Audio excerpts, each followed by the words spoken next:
Have you ever had one of those weekends where time seems to slow down, where the rain outside becomes the soundtrack to your thoughts, and every little thing feels meaningful?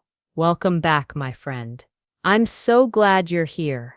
Today, we're going to talk about your weekend and how you can describe it in real, natural English. But this isn't just about grammar or vocabulary.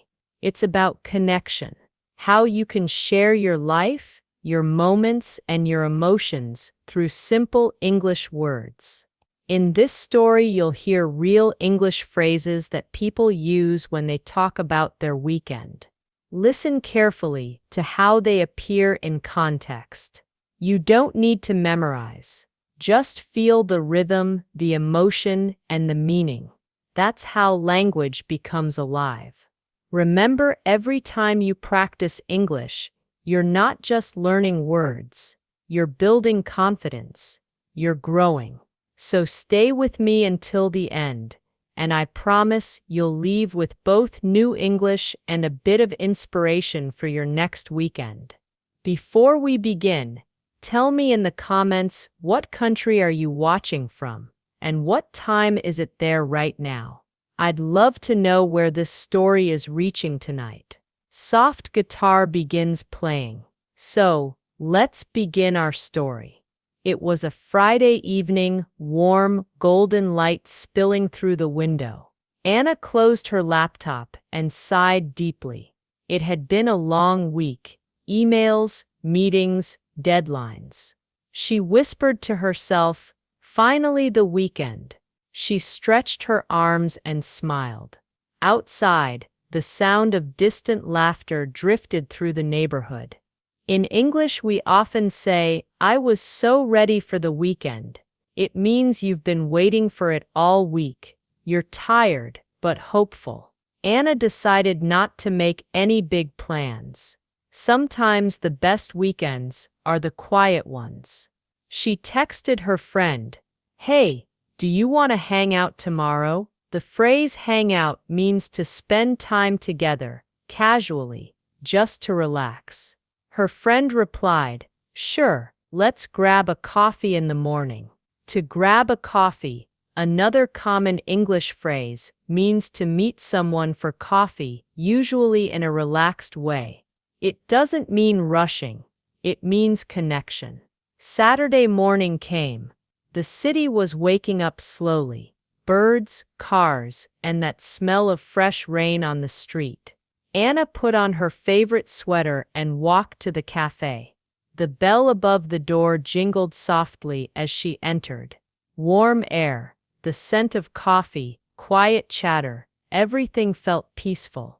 She saw her friend Emma waving from the corner. "Hey," Emma said with a bright smile. They ordered 2 cappuccinos and found a cozy seat by the window. "How was your week?" Emma asked. Anna laughed. "Busy. I worked late almost every day." Emma nodded. "Same here, but at least we made it to the weekend." That phrase, "we made it to the weekend," is something native speakers often say. It's like celebrating survival.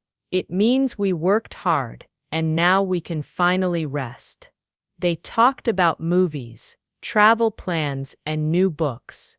At one point, Anna said, "I really needed this break."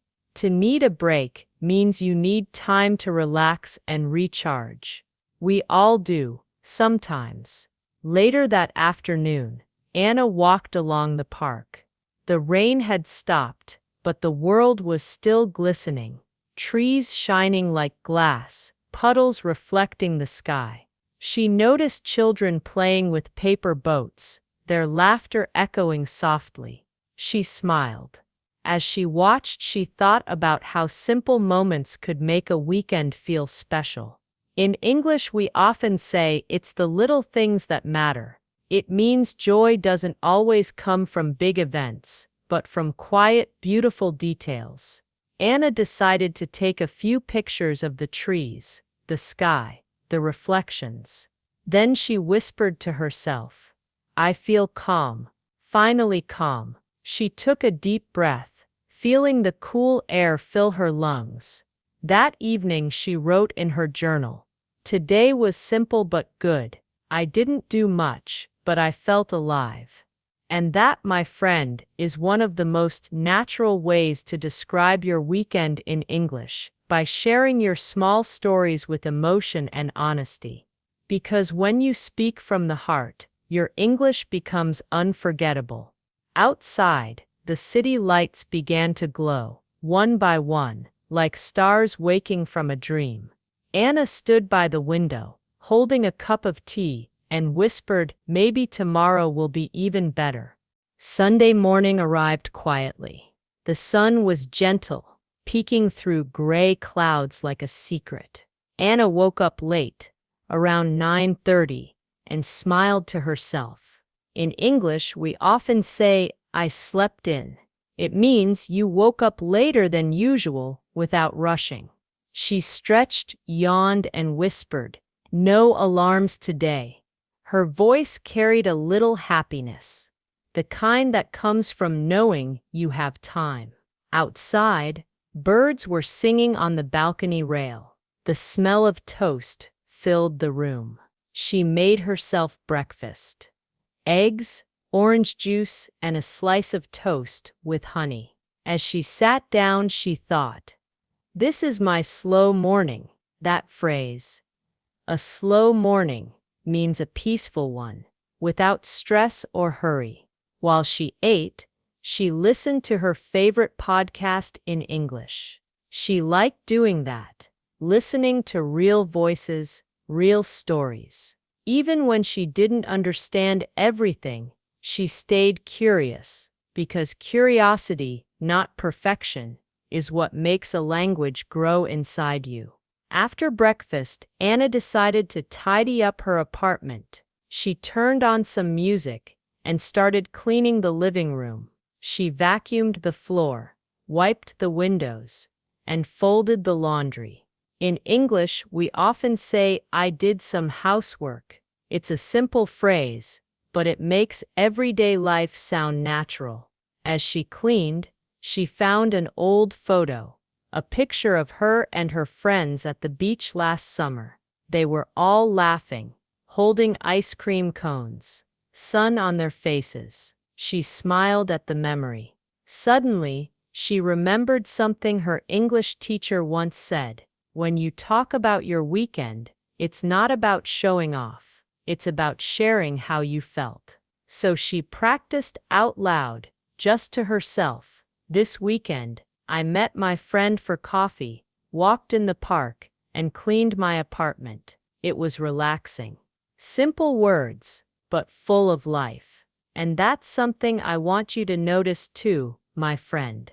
When you speak about your weekend in English, don't rush to sound perfect. Focus on being real. Use phrases that reflect your emotions. "I felt relaxed." "I enjoyed the morning. It was peaceful." That's how your English becomes alive. "Weren't you peaceful?" That's how your English becomes alive. In the afternoon, Anna went grocery shopping.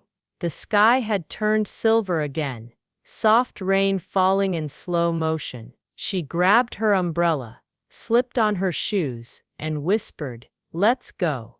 At the store, she walked through aisles filled with the smell of bread and fruit. She picked apples, milk, rice, and a small bouquet of flowers. The cashier smiled at her and said, "How's your weekend going?" Anna answered naturally, "It's good, thanks. Just relaxing at home." That little moment, a simple conversation, made her proud. Because a few years ago, she couldn't have said that confidently. Now it felt easy, natural. As she left the store, she thought about how every word she had learned came from moments like this, from living, noticing, and trying. In English, there's a phrase, "Progress takes practice," and she was living proof of that. Later that evening, the world outside grew quiet again. Anna sat by her window, sipping tea, watching the rain trace soft lines on the glass. The city lights reflected in her eyes like fireflies. She thought about everything she had done that weekend, the laughter, the calm, the small conversations. It wasn't a dramatic story, but it was real, and sometimes, real stories are the most powerful ones. She wrote in her journal again, slowly, "This weekend reminded me to slow down, to notice small joys, to breathe." Then she added in English, "I feel grateful." That's another beautiful word, grateful. It means thankful, but softer. When you use it, it carries warmth. Try saying it now, "I feel grateful." As Anna closed her notebook, the rain stopped. A quiet silence filled the air, the kind that feels almost sacred. She smiled, whispered, "Good night, weekend," and turned off the light. But as she closed her eyes, a new thought began to grow, something about what happens when weekends end, and how we carry their lessons into the week ahead. Monday morning, the alarm buzzed, and the weekend quietly stepped back into memory. But something was different. Anna didn't feel that usual rush of stress, that tightness in her chest. Instead, she felt calm, grounded. She smiled to herself and whispered, "Okay, new week, let's go." And here's the secret, my friend. When you reflect on your weekend in English, when you talk about it, write about it, or even think about it, you don't just practice a language, you practice gratitude. You train your mind to find meaning in ordinary days. That's why learning English through your life, through your weekends, memories, and feelings is so powerful. On her way to work, Anna thought about her English journey. When she first started, she was shy, afraid to make mistakes. But now, she understood something deeper. Language isn't about perfection. It's about expression. She remembered how she once avoided speaking because she thought her accent wasn't good enough. Now she smiled whenever people understood her, even if her grammar wasn't perfect, because communication isn't a test, it's a bridge. As she walked, the city around her began to wake up. Buses, coffee shops, and children laughing on their way to school. Each sound reminded her that English wasn't just in books or videos. It was alive. In the world, in people's voices, in every small conversation. That's the beauty of language learning. You don't just learn words, you learn to see differently. Let's pause for a moment. Think about your last weekend. What did you do? Did you meet friends, spend time with family, or rest at home? Now imagine describing it in English. I spent time with my family. I went to the market. I stayed home and watched a movie. I cleaned my room and listened to music. Simple, right?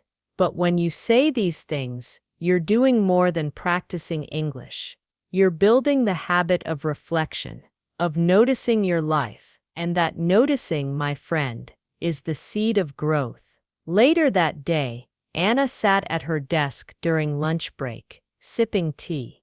The window beside her framed the city skyline, tall buildings shining under soft sunlight. She opened her notebook again, writing quietly. This weekend I relaxed. I met my friend. I felt peaceful. I learned something. She paused and added, even small days can teach us big things. She looked at that sentence and smiled. That was her English practice. Real, emotional, alive. And that's what I want for you too. Not just to study English, but to live it. To let English become a part of your story, your voice, your reflections.